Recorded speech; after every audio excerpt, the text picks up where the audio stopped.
And here we go. Oh, hey. hey, what's up? We're so smooth. Two smooth guys. Two smooth guys. Well, me and Pat and me. Well, hey everybody. Welcome to our live edition of G.I. Joe, The Devil's Due Years. I am your host, Pat, a.k.a. DJ Cristados. What? And I am your commander, Jared Albrecht, the Yard Sales, codename Death Pro. So we're and we've got our first member of the chat is Captivating Kathy Bright. Hello, MVP. Kathy. Hello, Kathy. It's always nice to see you here. We're going to talk some G.I. Joe. we should tell G.I. Gary to get in here and all of our G.I. Joe friends. But hey, it's late on a Wednesday, so we understand.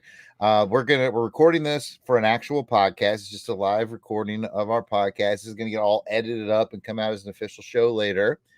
But our special guests for this show are you guys in the chat. So we'll be asking your thoughts and reading your thoughts during the program, and it'll show up in our actual podcast. Very exciting. Very exciting. Yeah. So, Pat. Yes, Jared. You got anything for the audience before we get started? Just go ahead and tweet your friends, tweet your buddies that we're doing it, so we can get some people in the chat. I am doing that right now. Oh, who you tweeting? Well, I'm doing it on the Facebook page, Jared. Oh, okay. I'm going to I see myself on the Facebook. Gary. I see myself on the Facebook page. Oh, look at you. There's us. Just rattling my door. Okay. All right. We're doing it live. We're doing it live. Anything can happen. Oh, Kathy's already intrigued by the cover. Ooh. It is. It's an interesting cover. It is. We're definitely going to talk about that. All right. All right, then. Let me get some Twiggies out here. So while you're doing that, and we'll start our script here in just a second. We got a handful of people watching, and of course, Kathy's in the chat. We invite the other folks that are currently watching to come on into the chat, say hi. Your chat comments are going to be part of the actual podcast when we release it in a few weeks. Hey, there's Gary. I just tagged in Greg Engel. What's up, Craig? Welcome to the show. We look forward to hearing your thoughts. There's gonna be plenty of times during this episode where we're gonna open up for thoughts from the chat. So stay tuned for that. And Gary's laughing at me. I don't know if it's because I called him out here or because I just tagged him on the Twitter tweet. I was like, hey, we gotta let Gary know we're doing this. We need to get Gary back on as a guest, in fact. Yeah, Gary's always fun. Well, what was he, Ice Panther? Is that right? Was he Ice Panther? Or was that Wagner? That was Michael Wagner. That was Wagner, yeah. What was Gary? Gary, what was your code name? Yeah, I keep forgetting code names. What was your dang code name, Gary? I forget my own if I didn't say it every time. Oh, Gary's laughing about the Twitter. I tagged him on. Let's go, Gary. We can't do these without Gary. And we're starting to not be able to do any of these without Kathy. Kathy's a loyal supporter. Always nice to see her. Hey, Anything Joe's is in the chat. What's up, Anything Joe's? Yeah, we're about to start the actual recording of the podcast. And like I've been telling folks as they come in, just like last time we did this with me and Weasel Skull, I have spots in the script where we ask for your thoughts in the chat. And we'll give you time to respond. Like we'll ask for your thoughts, and then Pat and I will go through ours, and we'll come back to see what you guys wrote, and we'll be reading those as well. So you'll be part of the official podcast episode when it comes out. It's always nice to see Joe people in the chat. Kathleen was wondering if she can have an honorary Joe code name. Well, sure. You just come and get on the show. We can bring her on the show. She has no comic book experience at all or G.I. Joe experience, but you don't have to. All you got to do is read the issue and then let us know what you think. But you know what? For now, I think we'll call her Lady K. What do you think about Lady K? Okay, I get it. Took me a little bit. Took you a second? Yeah, like Lady K. What Lady K stand for? Oh, I like it. Okay. Codename MVP. Codename MVP. Why not? Yeah. There you go. I had a sticker on the bottom of my mug. All right. You all set, Pat? Don't we all, Jared? Doesn't everybody have a sticker on the bottom of their cup? I'm so excited to see Greg and Gary. Anything Joe's. Anything Joe's. Jazz, I got my Anything I don't know Joe's if you ever got to hands. listen to that episode, Anything Joe's, but we kept singing Anything Joe's and the tune of Anything Goes from Temple of Doom throughout the episode. We got silly with it. Oh, so you good? Are you good, Pat? You got it all posted where you want it posted? I did. I got it out in the Facebook group. So any of you guys listening or joining in, please come on in. Come on in. Come on in to Fort Longbox. It's opening day here. Yeah, Fort Longbox is an open base today. Open base. You don't need to. You just drive by. I got technical problems going on here. Mm-hmm. Remember that? I told you that guy gave me a free extra LAN cable. It got all tangled up in my headphones. In fact, since it's free open, we're even letting this guy in. Oh, yeah, Dr. Me, Dr. Mindbender. I want to join you. I'm looking for some shirt. I need something to cover me. It's a good turtleneck is what he needs. Yes. All right, Pat. Right next to my shipwreck here. Let's light this candle behind the scenes to everybody. Pat and I have another podcast to record right after this. So we better get started. Oh, okay. We're not going to do the second one live. At least I don't think we are. We'll see if someone depends on if one of us forget to turn off the broadcast recording. Otherwise, you guys might get the ins out on a podcast. That's right. We're going to do a podcast. We haven't done a podcast in like 6 months, 8 months. I'm excited. So we're going to do a podcast recording after this. Anyway, let's get this one started. These folks are here to be part of the show. So let's get the show going. I'll go on mute and let you light the candle. Okay. So before I light the candle on this recording, those that are here in the chat, go ahead and sound off in the chat so we can see you and hear you and get your names in when we get to that part of the opening show here as our live guests. So with that, we'll start it off in 3, 2. Welcome to G.I. Joe Chronicles, the Devil's Due years. I'm one of your commanders, Pat Sampson, codename DJ Christatos. And joining me, as always, is my battle buddy in this operation, Jared Albrecht, codename Death Probe. And he's DJ Christatos, and to all the green shirts tuning in for this podcast, I want to welcome everyone to Fort Longbox. We appreciate you tuning in to talk some post-2000 G.I. Joe comics with us as we chronicle our way through the Devil's Due run. On this episode of G.I. Joe Chronicles, DJ Christatos and I, we usually rotate in a special ops guest for the show, and for this episode, our special ops guest is, well, you guys, everybody out there in the chat. So that would include the Hyper Potato and Kathleen 424, G.I. Gary, Anything Joe's, Greg Engel. Those are all the folks in the chat at this moment, and people are more than welcome to join later on. And as I mentioned earlier, the people in the chat, we will read your comments and your thoughts on all the stuff we're going to discuss as we move through this issue. So welcome to Fort Longbox, everybody in the chat. And with that, I'm going to turn it over to DJ Christatos for this episode's intelligence report.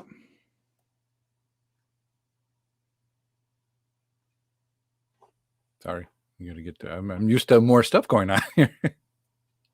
No, don't worry. We'll edit all this. Goes live. Yep. All right. Well, for this mission, we'll be covering G.I. Joe number 27.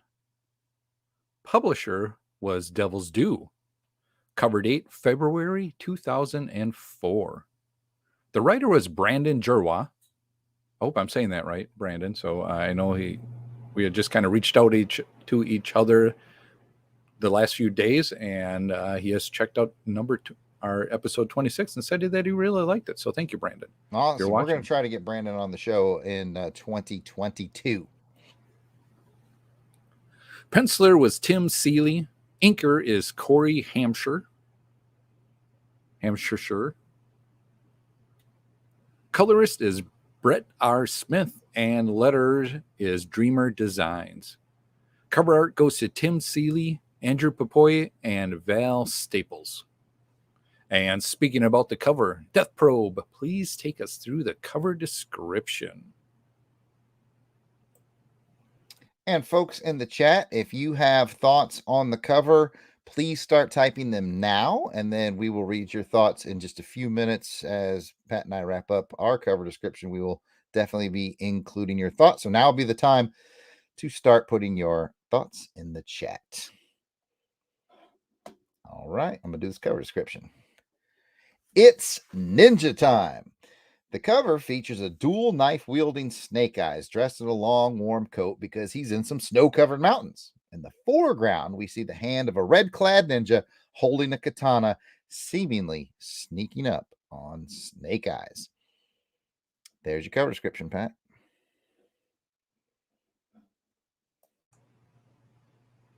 All right, thanks, Jared. So let's find out what you guys think of the cover. And we'll start with Jared. Well, Pat, this is a real striking cover. That's something that one of the folks in the chat had already mentioned when we first logged in, and it was Kathleen, and she said this cover was very striking, and I agree. It's a striking cover. It doesn't have a lot of dynamic energy. It's fairly static, but it doesn't need it. It's like a quiet moment, you know. It's a really good drawing of Snake Eyes from the back. It's got a good background.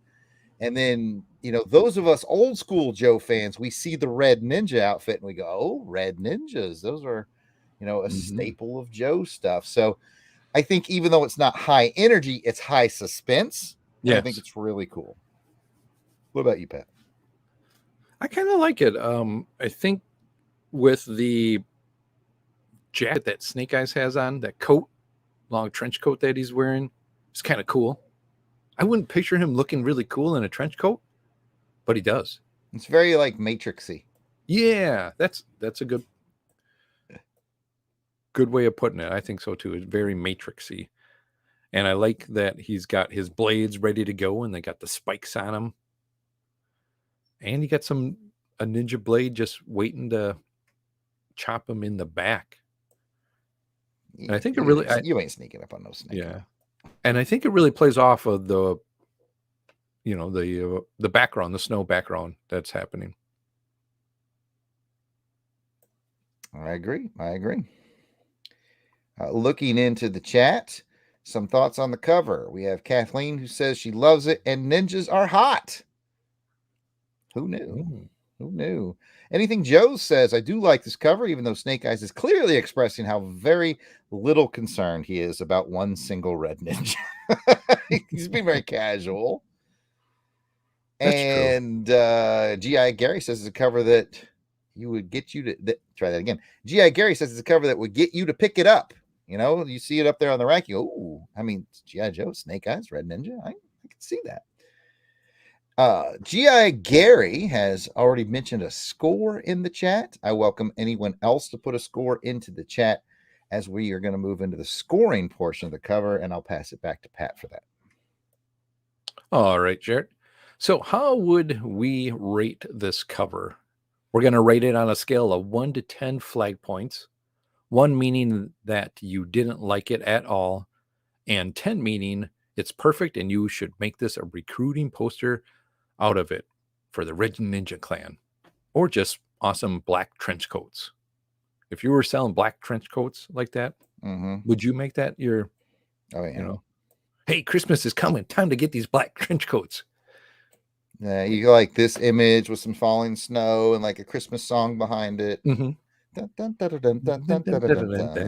and Snake Eyes is kind of working the runway, the trench coat. Yep. I can see those red ninjas just singing around with their blades. That's off the cuff lyrics. All right. Well, let's go ahead and find out how we would rate this one. Jared, 1 to 10 flag points. How many you get? Man, I gotta tell you, if Joe November was here, he'd probably give it an 8.5. Because I'm on the high end. Okay. I'm at an 8+. All right. You know, I'm gonna push it to the 9. I'm gonna give it a 9 because I don't think I've ever seen Snake Eyes in the long coat before. If it's happened in the earlier Marvel years, I missed it. So this is a unique look for him. And as I mentioned earlier, I kind of like the suspense that the cover gives you. Not so much, bombastic action. Yeah, where but it's in your face. yeah, I like the suspense feel that it gives. I think it's a real unique take. So I'm going to bump it up to a 9. What about you, Pat? I've been kind of feeling what you are saying there as well. It does bring that feel of suspense that I want to open this up and figure it out, especially after following issue 26, where it was just I want to call it a one-off, but it was a brand new page, a brand new beginning for Joe that Brendan had started doing here. And so I want to read more about what's happening. And I think this cover makes you do it. So I'm giving it a 9 as well, too. I talked myself up to a 9. Talked himself into a 9. All right, looking in the chat, G.I. Gary gives it an 8. Kathleen says, I would definitely take a look inside based off this cover. She gives it a 9. Anything Joe says, I also give this an 8. It's cool, but it doesn't want me to try it again. I also give this an 8. It's cool, but it doesn't make me want to buy a new coat. Aww. Hyper Potato, our friend Kirk says, wasn't Snake wearing his warm and fuzzies in Marvel's #2? Yes, there is a winter gear version of Snake Eyes from 2, and I think they even made a figure of it, and I think I have it. That's a cool one too, but he was in like the blue. It was in like a more bulky coat with a fur collar. This is definitely more of the Matrix era that we're seeing here. So yes, Kirk, we have seen him in winter gear before, but not this particular look. G.I. Gary makes an interesting comment, says the coat is what tells you that devils do put a little more style over the military substance. And I do feel the style of this, but I do want to play like defense attorney for Devils Do a little bit on that, in that, having been in the military, I've had the long black coat. There's an actual long black coat as part of the uniform. Would it be for your dress stuff though? Yeah, you normally wear it over your dress. That is true. And to be honest with you, I never had one in the Air Force. I think it was much more of an Army thing. I'm certain Jason had one. I know my father had one because I inherited my father's and wore it for many years. And in fact, recently I found one at a yard. I live in an Army community, so I found one at a yard sale, the long black coat that fits my son. So now he's rocking the long black trench coat. Was he wearing that in the Halloween picture? Yeah, I think he was, because he was doing Matrix too, right? Yeah, he was Neo for Halloween. Okay, all right, I didn't see it. Pretty cool. And G.I. Gary says, "Mea culpa yard sale." And I'm not saying, I don't want to say that Gary's wrong, because I think his overall thought that this run puts a little bit more style over the military, because Larry Hama was more military grounded than these writers are going to be. So I don't think that Gary's wrong at all. I think there is more style than military in this run, but I just wanted to play defense attorney for the black coat. It's all about the black coat this issue. Yeah, apparently we're going to talk about now. Kirk the Hyper Potato says he wears the long black coat and nothing else. So that's okay. Let's move on. All right. Well, speaking about moving on with the cover out of the way, let's go back to Death Probe for the story synopsis in our mission brief.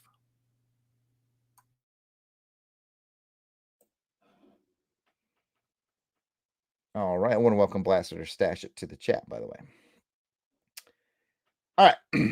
On G.I. Joe Chronicles, we like to mix things up a bit. I'm going to have DJ Crusados poll the randomizer to determine the synopsis point of view. Will I tell it from Joe's point of view or Cobra's point of view? It's up to Crusados to pull that lever. All right. Here it goes with the live poll. The lever has chosen Joe. Joe it is. Let's go. All right, it's one of my longer synopses because there's a lot that happened in this book, so everybody try to stay with me on this.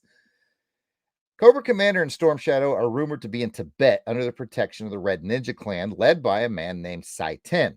Meanwhile, it seems like Destro is getting his house in order. He's made peace with his son and is allowing Lillian to hang about. Try that again. I lost myself there. All right, and is and is allowing Lillian to hang about as he, Baroness Tomax, and Zaymot continue to plan for Cobra's future, which includes a discussion about what to do with the traitorous Dr. Mindbender, who was found holed up on Cobra Island. Back to the Red Ninja Clan. It seems that Snake Eyes planted Chibang into the Red Ninja Clan long ago without telling anyone, and Hawk was not pleased about that. But he sends his best cold weather team, Alpine, Snowjob, Iceberg, and Frostbite, to deliver his best ninja team, Scarlet, Snake Eyes, Jinx, and Kamakura, to the Red Ninja Clan HQ. Sai 10, instead of using his superior numbers to defeat the Joe team, opts for representative combat and challenges Snake Eyes to a one-on-one duel. Guess how that went? You already know. Unfortunately, Cobra Commander and Storm Shadow escaped in the chaos. And another wrinkle, because Snake Eyes defeated Sai 10, he is now the leader of the Red Ninja Clan. Back at home, General Gibbs reveals that he has Serpentor in a state of suspended animation. Ooh. Okay, now it's time for some highs and lows of the issue. And as Pat and I get into our highs and lows, anybody who has read this issue or has thoughts on all that stuff that I just read, please put your thoughts into the chat because we'll be reading those at certain breaks in the discussion as well. Pat. Yes. High and low. Or what the? What do you got? Round one. Fight. I'm going to go with a what the for this first round. And it's just me because when I'm reading names, I pronounce them differently than probably most people do. So I'm glad you read that so I could hear somebody else's take on Sai 10 or Chibang? Yes. So Sai 10, I'm like, okay, this guy's red and he lives in the underground. Is he trying to be Satan? That never crossed my mind. That's the way I was reading. I'm like, well, that's a great question. We'll have to put in our memory banks for when and if we get Brandon Jerwa on the show. And behind the scenes, everybody, we are talking to him, and he's open to it. We're just got to get the scheduling worked out. And I didn't know how to say. Is it Bang? Chibang? Chibang. That's how I say it. T''J Bang. To me, that says Chibang. Chibang. Chimove. Yeah, I didn't. I just called him Bang. T-Bang. Do you remember the figure? Do you remember the Chibang figure? Because when they mentioned him, I was like, I have a vague memory of that guy. I do have a vague memory of seeing him, but boy, it's been such a long time. Even with the figure in the comics, so it was interesting to see them do that pullback. And what was cool about it is that you have Snake Eyes being a part of it and planting him into the Red Ninja Clan like that. Let's get into that discussion real quick, Pat. Okay, so Snake Eyes has the forethought to put Shebang in as like a mole into Red Ninja, right? And then Hawk's mad about it. And on one hand, I'm like, yeah, Hawk's the commander. He needs to know these things. But on the other hand, I'm like, well, I get the feeling the whole Shebang thing was done while Joe was disbanded. And basically Snake Eyes was taking care of business when nobody else was. He was, yeah. So screw you, Hawk. You didn't have a team going on. This was Snake Eyes trying to take care of business when nobody else was taking care of business. So, yeah. But he does say, Hawk does say, okay, that's fine that you did that. But then once we got together, we gave you these cool wristband communicator things, and you gave him one of those without telling us. Oh, I did forget that detail. So then I think that's what he was really mad about is that, hey, you gave him this piece of equipment and now the guy's in trouble.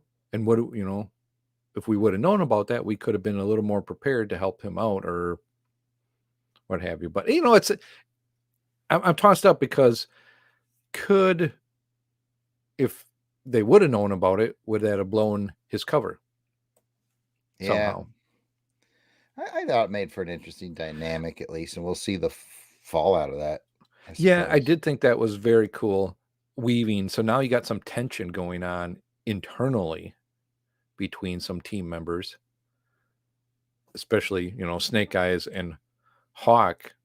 Seeing him, was he saluting like at the end when he asked him if, do you understand this? And then did he kind of just do a rigid salute and then walked out? Let me refer to my custom hardbound copy by Omaha Bound Comics. You said that was the end of the conversation. That was the end of the conversation, and then he walks out. He was like, Snake Eyes was not pleased because they showed his body like tense up. Yeah, okay, maybe that's what he was doing. I didn't know if he was just I don't remember if he dropped the salute or not. Well, I didn't see him drop a salute. I just saw him kind of get, like. Oh yeah. Oh, he was because Hawk asked him, "Can you put aside your feelings for a corrupted friend and do the job?" Because he got on him for letting Storm Shadow go the last time they met. Yeah. And Snake Eyes had a visual tensing. He's in a rock and a hard place. Mm-hmm. He wants to do right by the Joes, but he wants to do right by his brother Tommy as well. So, yeah. And then on top of that, Hawk puts Scarlet in command of the mission. What makes it even more interesting dynamic. Definitely. Well, you've gone too long on your highs and lows, so I'm cutting you off, as I usually have to do. I will take my first round high, as I'm certain, could generate even more discussion. What a cool kind of twist ending, right? Snake Eyes is now in control of the Red Ninja Clan. Yeah. Because Saiten's a moron and didn't press his obvious. I mean, the Joe team was losing. They were straight up losing that battle. Because, they had 4 really good fighters, but Saiten had 50, 100 guys. Everybody around him, yeah. And I give Saiten credit for being honorable and making it honorable representative combat, but dude, strategically bad move. So I just thought it was a cool twist. Okay, that's a great story idea on Brandon's part. What if Snake Eyes became the leader of the Red Ninja Clan? Wow. Yeah. There's a lot of opportunity there. That was a good twist on it, because I'm like, well, is he going to do it? Is he not going to do it? And so he does it. So what does that mean? Ninja Force is back. Ninja Force. We're going to talk a little bit about Ninja Force later on in the episode. Something about my toy chest. Let me check in with the chat and see what they've been saying about the story. Anything Joe's says, you think Shebang was like, nah, I don't want to do that, but he couldn't really say anything because of his vow of silence. And you know what? It's funny. I saw that comment as it was coming in earlier. And I thought, oh yeah, I forgot Shebang had taken a vow of silence until anything Joe's mentioned it in the chat. That would explain why I didn't say anything in this issue. Anything Joe's also puts a joke in at DJ Christados' expense and calls him Cy Pants 10. Kirk says, could it be Satan in his church lady voice from Saturday Night Live, which is funny. G.I. Gary also jumps on the vow of silence. He has no problem pronouncing his name because of his vow of silence, so Shebang doesn't have to worry about pronunciation. Kathy says she's too chatty for a vow of silence. And then for some reason in the chat, Pat, people started talking about I'm so fancy. I can't imagine why. It might be due to my custom-made hardbound volume 2 of this full run. G.I. Carey says he wants to see the bylaws for the Red Ninja Clan. And then anything Joe says, at the request of no one, it's the return of Ninja Force. And Kirk also says, little known fact, honorary member of the Red Ninja Clan, Vanna White. Who knew that Vanna White was an honorary member of the Red Ninja Clan? Interesting. It is fascinating. He might have made that up. So anyway, we are going to go into our round 2 of highs, lows, and what does. If you have more thoughts on it, please put it in the chat. Now we'll push it back to Pat for the second and quote unquote final round, even though he does what he wants. What do you think, Pat? High, low, what the? I'm going to give it to the art in this and the panel constructions that were going on. Mm-hmm. As I was reading through, I had to stop and think, and looking at the pages, I was like, there's some really cool pages in here that what they do is they color the whole background page is like black,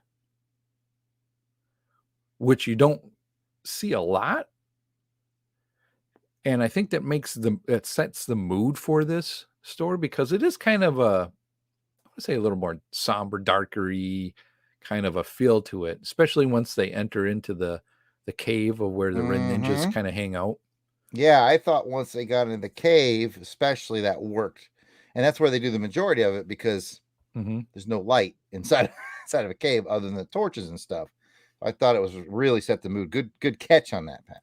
But then there's a page in there where the team is landing as a parachute out of the plane, and that, for the background, you have that snowy mountainous, and that kind of fills out the whole page. And then they have panels all over that for what's going on. And there you see that's a great shot of that ninja blade just kind of sitting there in the snow, and Snake Eyes in his trench coat kind of walking up to it. It's like, oh yeah, something's going to happen now.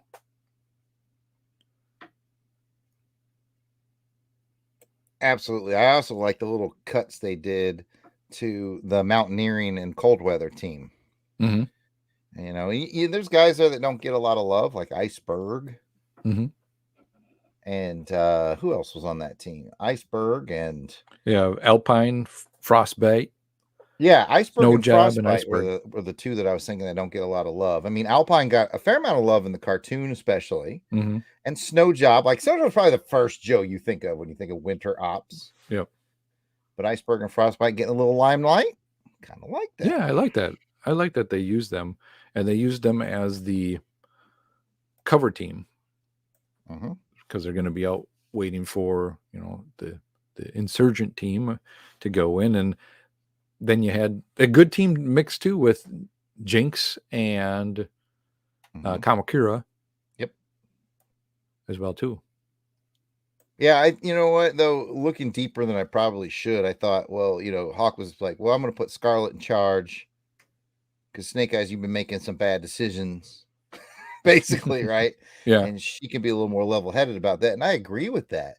But then, the rest, it's kind of Snake Eyes' team, because, Jinx is from his clan, if I'm not mistaken. Yeah. Kamakura is his protege. Yep. So it's like, oh, Scarlet, you're in charge of this, but these are really Snake Eyes and his people, But you know what? Scarlet's a tremendously good field leader, so I think she did pretty well. So, and he says, if something happens, you can arrest him if he doesn't do what needs to be done. It's like, really? Yeah, she's gonna arrest her fiance. Yeah, she's gonna arrest. Kamakura and Jinx are gonna let that happen. Yeah. I don't know. Well, I can, we did see that. Kamakura can't take down Scarlet in an earlier issue. That's a good point. But come on, Scarlet and Snake Eyes in a battle? Nah. I think, yeah, it'd be a tough one to see. If any, I would think he would, maybe he would just, fold and just say, okay, I'm going to do what you do, and because I love you, baby. Yeah, he probably would. Yeah, because he loves and respects her. But luckily, it didn't come down to that. Makes a good reason why. You just said it, because he loves and respects her. That's probably why Hawk put him in. He knows his teammate. He knows his team members. Yeah. Two things from the Cobra side that I enjoyed, Pat. I enjoyed seeing Destro put the house in order. Yes. He's basically given his son a clean slate. That his son, who was being an imposter of Destro, and they even referenced that in here way back in issue 2, I think it was. Yep. His son posed as Destro for several issues. He's clean slated him, and then his son's girlfriend, Lillian, he's keeping a watchful eye on her, making sure that she's who she claims. But he's taking his time, putting his house in order, and be more methodical and yeah, it's just not as crazy as Commander is. Yeah, that's where I was going with that. He's more, like you said, methodical. Thinks about his plays. He's a good chess player. Yeah.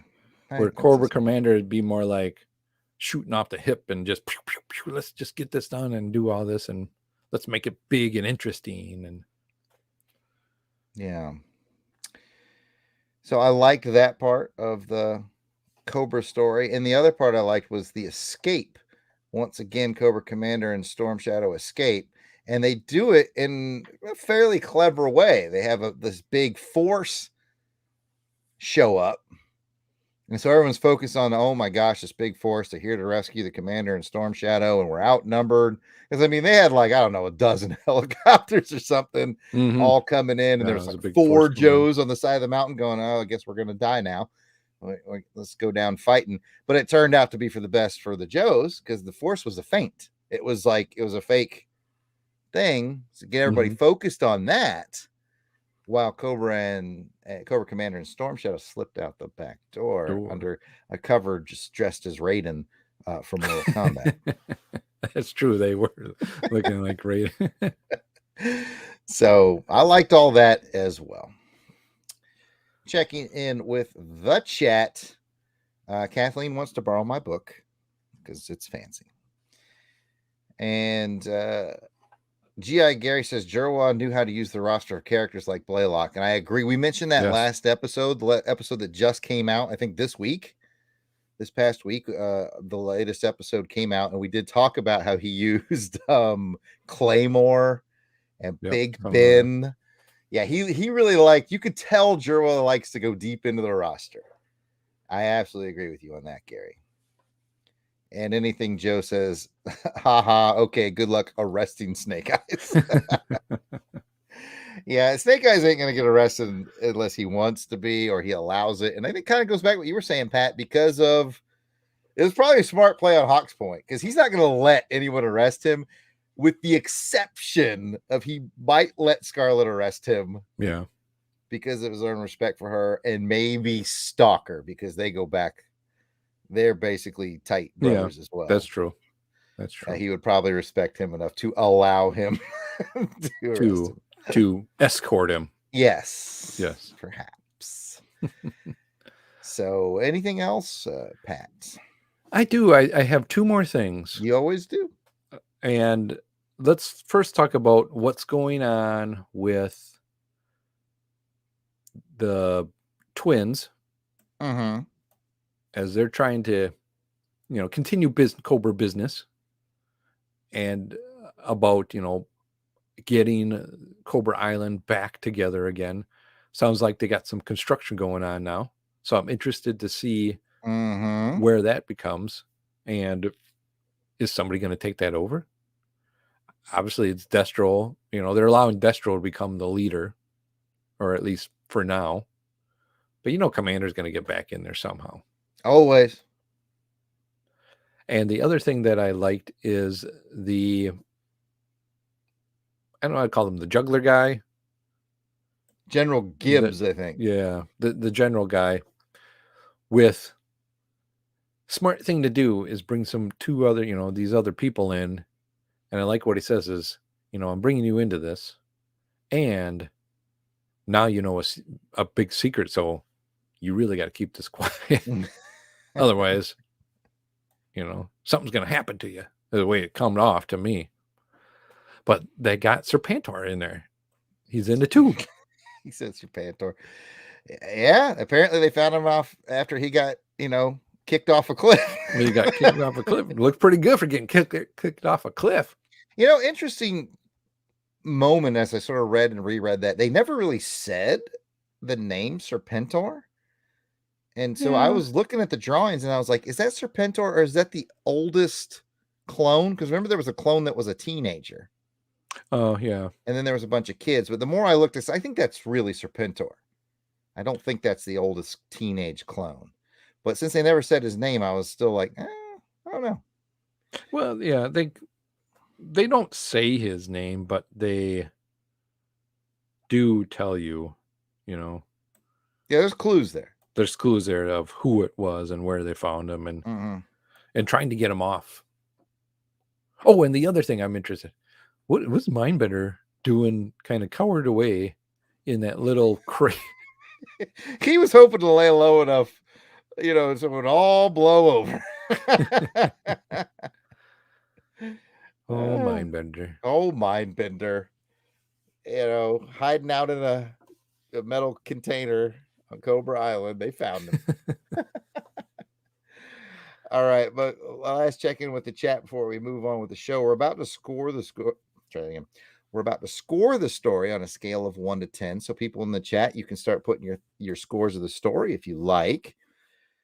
In the chat, we have G.I. Gary says Scarlet puts the furry handcuffs on Snake Eyes, which excited Kirk. He said, "You go, Scarlet."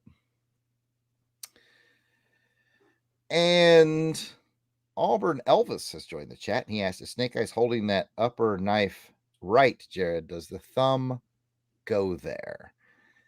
As a guy who's taught knife fighting in combat, I would say no, don't put your thumb there. His other hand with the firm grasp on it is good. In fact, just to show off a little bit and be more fancy, his left hand is holding what's called fencing guard, and his right hand is called reverse guard. And that's a good way to do a 2-knife technique, to have one down and one up. But yeah, the thumb on the blade, that kind of, I think that's maybe the only, and maybe we're digging too deep into that, but I think that's kind of the way that Seeley is saying he's being casual. He's not in combat. He's just chilling out. But he's about to be in combat. And when he does, I guarantee you that thumb is about to get tucked under as proper. But good technical knife fighting question, Auburn Elvis. Good one. As I said, we're going to... You all right over there? We're doing it live, folks. As I said, we're about to score the story on a scale of 1 to 10. Those of you who read it or have thoughts on it, go ahead and drop a score in the chat. Even if you haven't read it, just based off of our conversation, how intriguing it is to you on a scale of 1 to 10. We'd love to hear from you. And with that, I will hand it back to DJ Crusados for the IG's report on the combat readiness of this issue. All right. And for those of you who don't speak military, that means we're going to score this issue's story on the same 1 to 10 flag point scale we used earlier. So, Jared, on the story, 1 to 10 flag points, how much are you giving it? Oh, I'm big on this story, Pat. And my Joe November moment right now is trying to pick between a 9 and a 10. I like it a lot. Oh gosh. I'm feeling you too. I'm at a 9, and I can't go all the way to a 10 because I want to see where it goes. Fair enough. So I'll put mine out at a 9. Okay.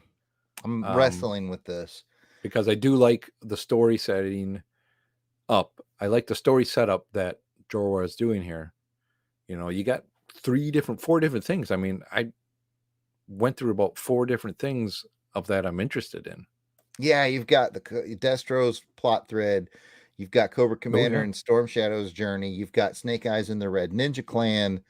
You've got, they even go into talking about how the Dreadnoks were traded. We didn't even get into that. Yeah. Like the Dreadnoks were in prison and they let them out and trade for a list of like 50 illegal arms dealers. And that was a good point too. And where Destro says, and you gave them all my competitors, right? Yeah, basically you gave me a list of my competition. So thanks so much. That was really clever. I don't know, man. Joe November 9.5 on this all day long. I want to push it towards a 10 because I just really liked sort of the plot twist that Snake Eyes is leader of the Red Ninja Clan now. Sure. That has so much possibility, but I'm also with you. Like, I want to see what they do with it. Because I read these before. I read this whole series. I read it live, as I was going through it in the early 2000s, but it's been 20 years. Yeah. So I don't remember the details. As we started getting towards that moment, I was reading it. That's when the light went on and went, I think Snake Eyes is about to become the leader of the Red Ninja Clan. And all right, so let me settle in. I'm going to join you at the 9. Okay. If there was some blow me away moment, although him becoming leader of the Red Ninja Clan was pretty strong, if there was maybe one more over the top moment, I would have gone with a 10. But strong 9. Having Serpentor come back, or at least them find him. Mm-hmm. That I wish I would have held back on that a little bit. Yeah, like to find him literally 2 issues after he had been missing. Yeah. Or but maybe waited he did a it in such a way too that he's kind of like he's not in the he's not on the table yet. Yeah, he's not on the table. He's not on the playing field yet, but obviously he's could be. So What do people in the chat give it? Or have you given yours yet? Yeah, I went with a 9. I'm joining you with a 9. Strong 9 though. You talk me into a 10 pretty easily. I like this book. I mean, just as a recap, Pat, we are on issue 27. And I think the lowest score we've given any of the 27 issues we've covered so far is maybe a 7.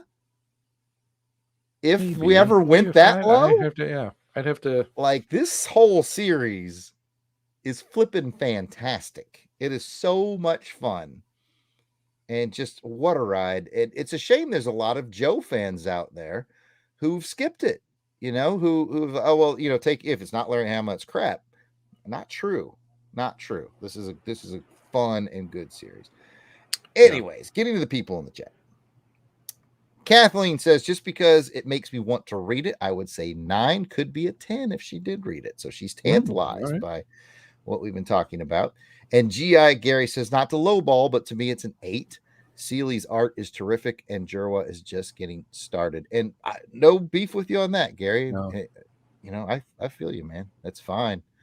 Totally fine. But yeah, Pat, I don't know that we've ever gone lower than an 8, maybe a 7. If we did, that was rarity. Yeah. Like all of our scores have been 8s, 9s, and 10s for the vast majority of this run. And what I like is that, going back through this in how many years has this been now?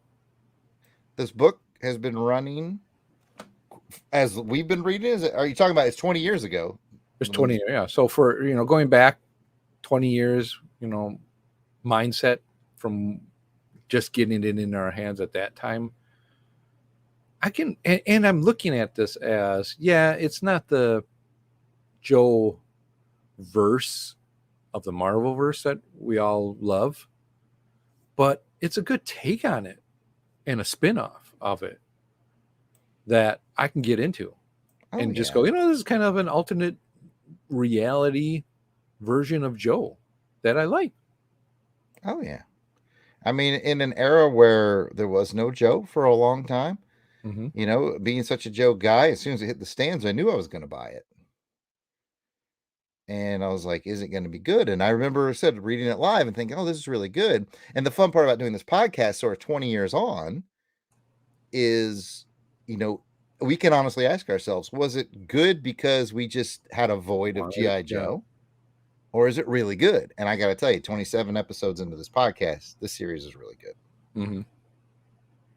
All right. We've waxed their car enough.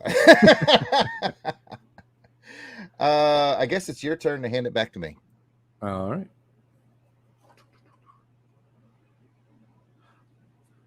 Hand it back to you. Oh, wait. No, we forgot something. I lied. We almost skipped the part we always skip. And now it's time to award this episode's Silver Star Medal or Silver Snake for gallantry in action or sneaky snakeitude in this issue. So this is where we each get to award a character in this issue who went above and beyond the call of duty or sneaky snakiness. So people in the chat, we're going to go back and forth between me and Jarrett for a little bit, giving you enough time to get your sneaky snake or Silver Star medal for this issue. So go ahead and put it in the chat and we will discuss it right after we're done talking. So Jarrett, who is your Silver Star or Silver Snake? Man, tough one. I know. There's a lot to think about in this one. You have the obvious answer of Snake Eyes, saving the day, defeating the Red Ninja Clan. All with the trench coat on. That's got to be hard fighting with the trench coat on. Yeah, I got a lot of love for. I got a lot of love for Destro and what he's doing. Good father moment. You know, and taking his time and being deliberate and not being irrational and emotional, as Cobra Commander tends to be. Yeah. Ooh. I'm gonna take the cheap way out. Snake Eyes is the Silver Star winner. He beats Saitan in representative combat to save the entire team, and becomes the leader of the Red Ninja Clan. So, and you know, the coat. So, Kathy says it there. We don't even have to rocking that coat like a boss. Yeah, I was about to say that same thing. We don't even have to wait till it's time to check with the chat. Kathleen just popped in and said, Snake Eyes for rocking that coat like a boss. And I gotta agree. So, Pat, what do you think? Silver Star, Silver Snake? You gonna go for the low-hanging fruit of Snake Eyes? Low-hanging fruit was my nickname in college. Or you got something else on your mind? Mine was high and tight. But anyway, that's a different story. You know, oh boy. I don't want to take the low-hanging fruit of Snake Eyes. You know, boy, I don't know if I want to give it. I'm torn between two people right now. I'm torn between Hawk, because you know, that's a tough decision to have to come in there and, you know, reprimand people that you've been fighting along their side for how long? Yeah, I mean, as a military guy, I've had to reprimand people that I didn't want to either. Sure. Because, you know how good they are, but they just made a mistake and needs to be fixed, you know? Yeah. So, you know what? I think that was a cool leadership move. So I'm going to give him the Silver Star for that one, because, you know what? That's a good leadership move, knowing and that when your guys needs a little help to get kind of the ship righted again, and you can see the potential, you just need to motivate them and get him back. You know, and he wasn't overly berating. No, he was straight to the point. Yep, we're straight to the point, and we'll talk about it. We'll, you know, when you get back, we'll see how it goes. Absolutely. In the chat, not only do we have Kathleen picking Snake Eyes for rocking the coat like a boss, we have G.I. Gary says Snake Eyes gets both the Sneaky Snake and the Silver Star. I assume he's giving the Silver Star for the same reasons I did. He gives him the Sneaky Snake for putting Chebang in as a covert agent or a mole. Very clever, Gary. I would agree with that. It was a very sneaky move on Snake Eyes' part, which Hawk was not a fan of, apparently. But hey, makes for good drama. Hey, somebody had to do it when everybody else is running off, you know. That's right. That's right. Who else is going to keep tabs on the Red Ninja Clan if he doesn't do it? Anything Joe's also says, I give the Sneaky Snake to Serpentor for sneaking his way right back into the story after he got killed. That's a good one. And, you know, that's, we mentioned that too. I'm glad that they're sort of dangling that thread, but I agree with what you said earlier too, Pat. It may be too soon. Like, let the death of Serpentor breathe a little bit. Bring him back 6, 8, 10 issues down the road. Surprise! You know, it's a surprise. Yeah. But I mean, still, it does create intrigue around General Gibbs, you know. So I'm interested to see why he's doing what he's doing. Could he be wanting to breed his own military leaders, or maybe brainwash Serpentor that way? I don't know. One of the great things about 20 years removed from this is I don't remember. Yeah, I don't remember either. So I'm like, oh, something's going to happen with it. You know, what are you going to do? You're keeping this, you know, big military mind around for some reason, or you wanted to go grab them for some reason. I just can't believe he survived off of getting his butt kicked off a cliff. Well, you knew he can't get rid of no Serpentor, as I call him now. Yeah. Yeah, you can't do that to Serpentor. He's got pants to wear. You can't cage him. Killing me. All right. Well, now that we've awarded out our silver stars and silver snakes, let's go ahead and head on over to the toy chest and see what's in there from Jared.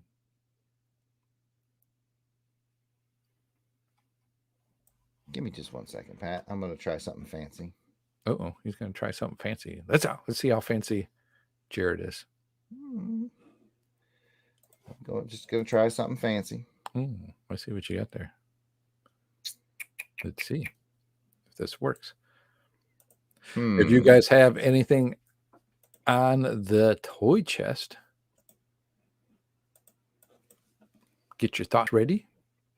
Well, they don't even know what it's going to be yet. G.I. Gary says off-panel deaths don't count in comics. That's true. That's a straight up truth. My fanciness is taking a moment due to internet slowness, but I figure while we have the ability to show folks things, we'll actually show what's in the toy chest. Show what's in the toy chest tonight. And I'm getting close, people. I'm getting close. There we go. There we go. Almost got it. Stay on target. Stay on target. Stay on target. The guns. They've stopped. They stopped. There we go. Okay, now I should be able to bring that into StreamYard as an overlay.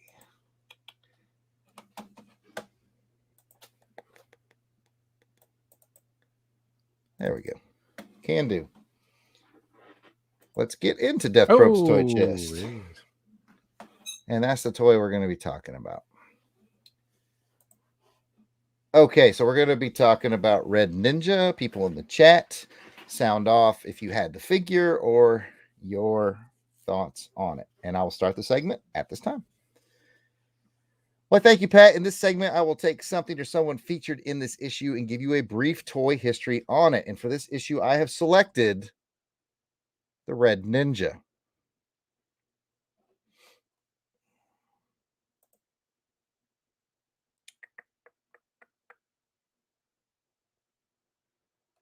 Interesting. Okay. So, the Red Ninja figure description.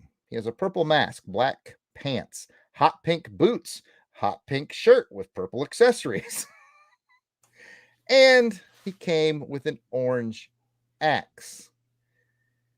Right off the bat, it's an interesting description for a character called the Red Ninja.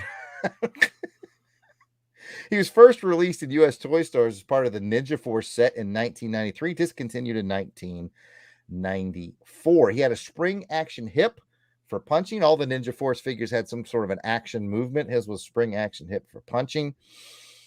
And there are currently 7 versions. Well, let me back that up. There are currently, as of this recording, which is November of 2021, there are currently 7 versions of the Red Ninja. All the other 6 versions look a lot more true to form to what we see in the comic. The Red Ninjas you think of. But for some reason, the original Red Ninja was not red. Which is when you're sneaking around, you want people to not notice you. You want to blend in with your environment. That's true. One other factoid, Red Ninja's body was originally used in 1992 to create the character Dice. So this is basically a repaint of the Dice action figure from 1992. So, Pat, the question, did you have him? No, I did not. I don't think by the time this Force was out and all that, I'd kind of started to fall away from the figures, still with the comics, but the action figures kind of fell by the side. I wish I wouldn't have, man, because, I would have loved to have them, but it's a toss-up. Comics, action figures, what do you do? And do you do? At that time, I'm getting in my young age, so, trying to get some ladies and, just, trying to make my way in this world, Jared. Oh, he's with the ladies. He's getting the chicks. All right, check it in with the chat. Anything Joe says, just like in real life, this picture, he's missing his rare accessory of the axe. Apparently, it is tough to find that orange axe. Kathleen says, is this flamboyant ninja? And G.I. Gary says the 90s was a hell of a drug. So, yeah, it takes a lot of guts, Pat, to make a figure called Red Ninja, who is not red. But it probably sold. I mean, we have to remember that this came out in 1993. Yep. Okay. So that means turtles are big. We've talked about this before. Mm-hmm. Turtles are big. And so when you got turtles with their vibrant colors, you know, they had such an influence on the toy market.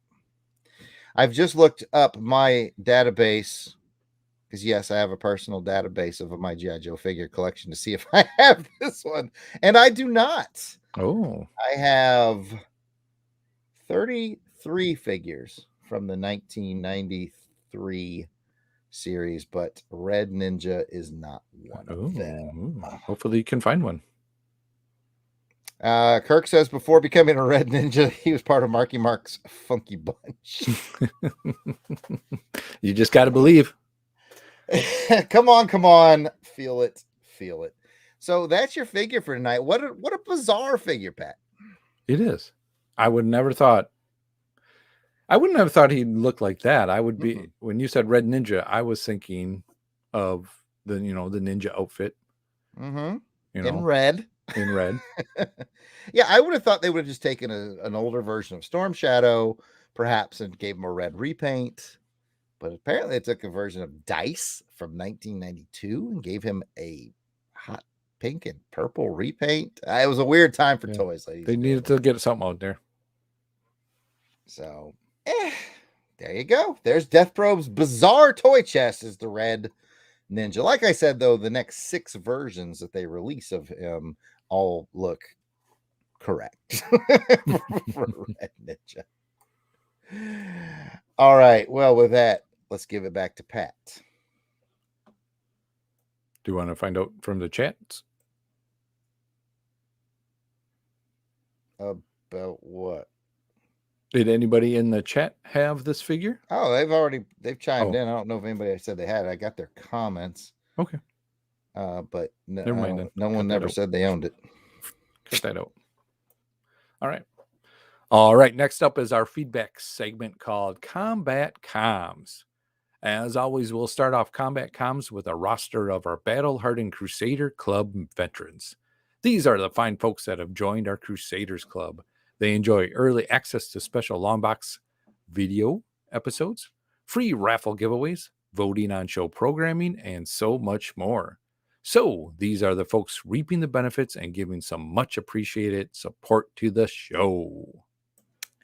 Angelica Wolf, Auburn Elvis, Bill Beer, Blast It or Stash It, Braxton Underwood, Captain Entropy, Clinton Robinson, Dave Collins, Gary V, who I think just might be in the chat,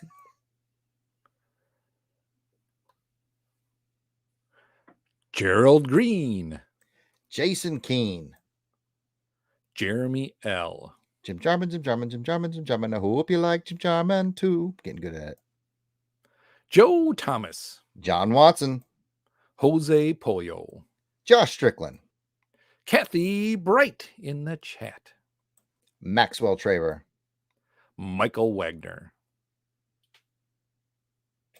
Miranda W, P.D. Devons, Paul Hicks, Rick from Jeff and Rick Present, Rob Morgan, Ross Michaud, Ryan Daly, Samantha Maney, Sean Urbanski, Spidey 67, Steve Cronin, Tim Price, Toronto Cop, and Brad Morin.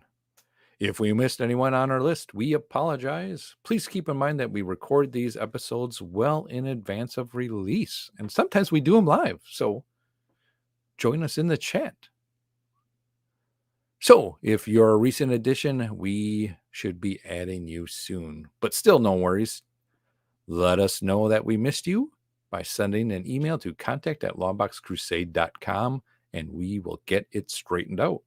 So you might be asking yourself, how do I become a Crusaders Club member and get my name on that awesome list of cool people? How do I do it? Well, it's simple. It really is. You just head on over to patreon.com and search for Longbox Crusade. For as little as $1 a month, you'll get access to the amazing world of the Crusaders Club. Come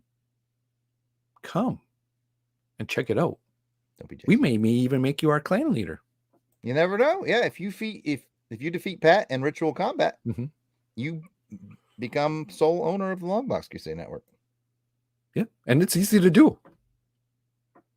I mean, he's not going to put up much of a fight. He usually just rolls up in a ball and says, "Not in the face." Yeah, I'm about 180 wet, so it's pretty easy to do.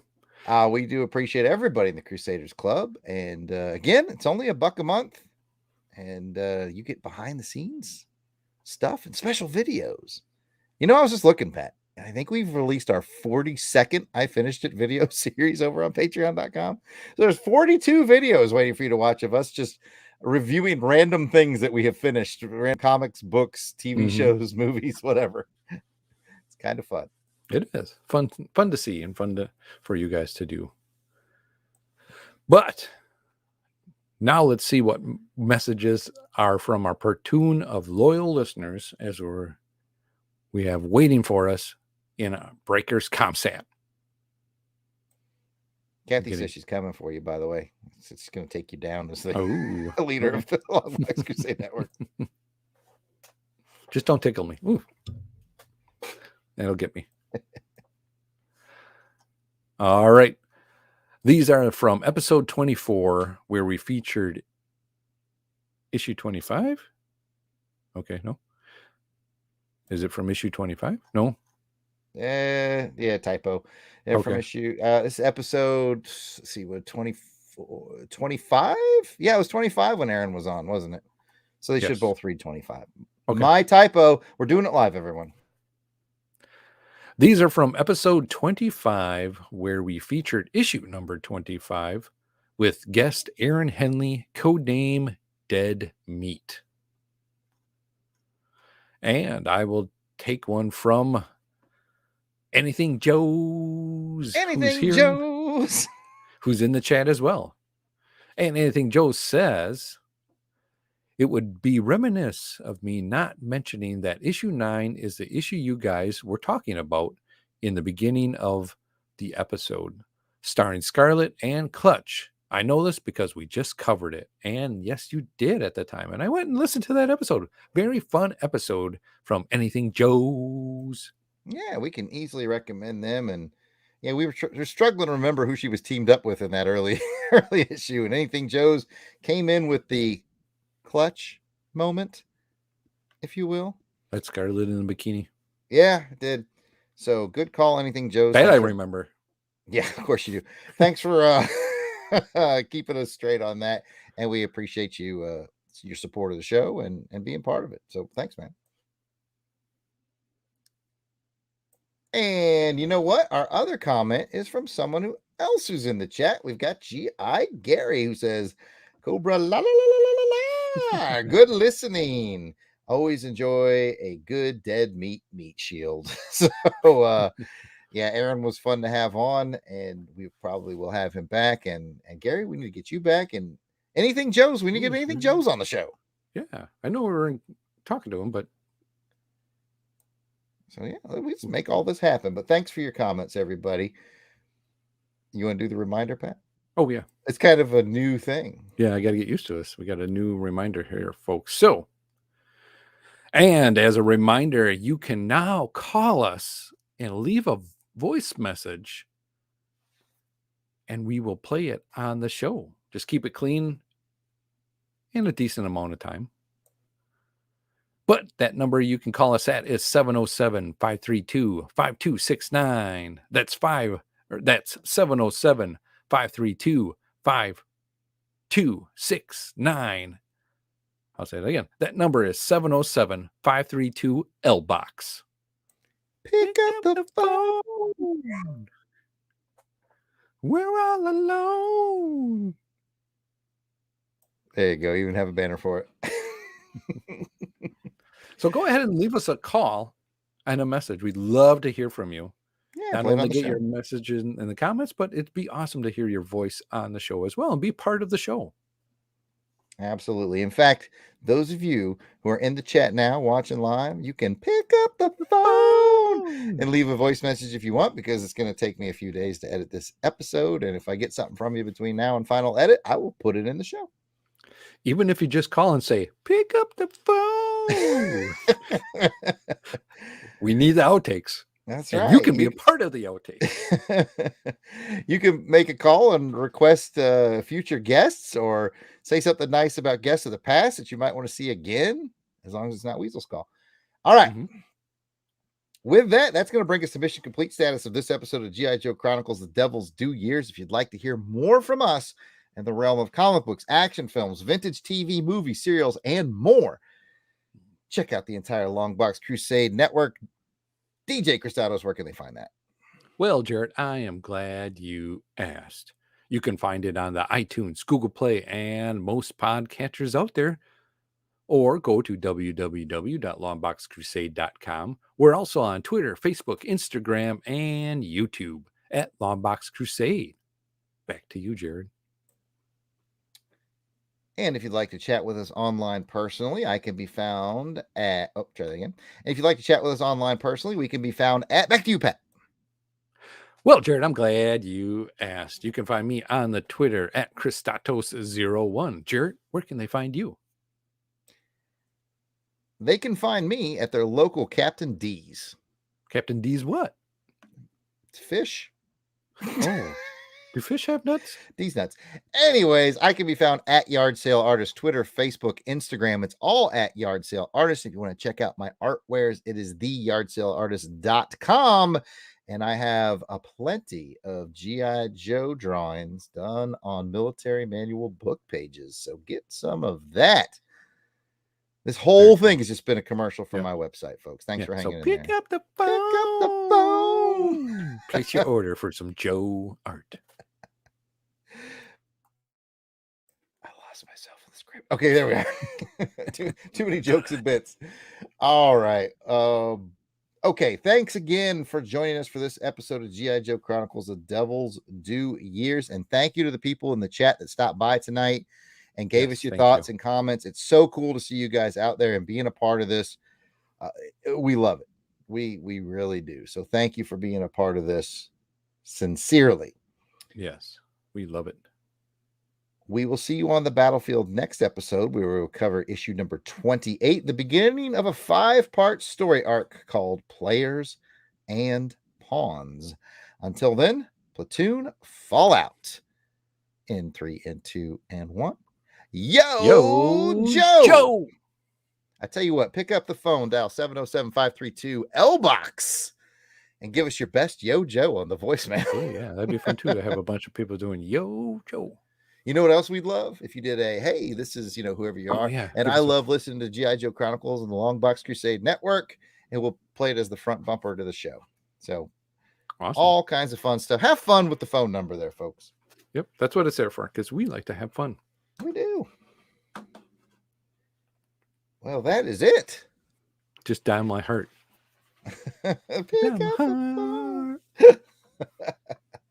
That is it for our live stream tonight, folks. Again, thanks for being here. Thanks for putting up with our shenanigans. Yes. We appreciate you guys. You guys make it fun. So thank you, Kathy, Gary, Anything Joe's, Auburn Elvis, who stopped by. Potatoes. Yeah, Kirk.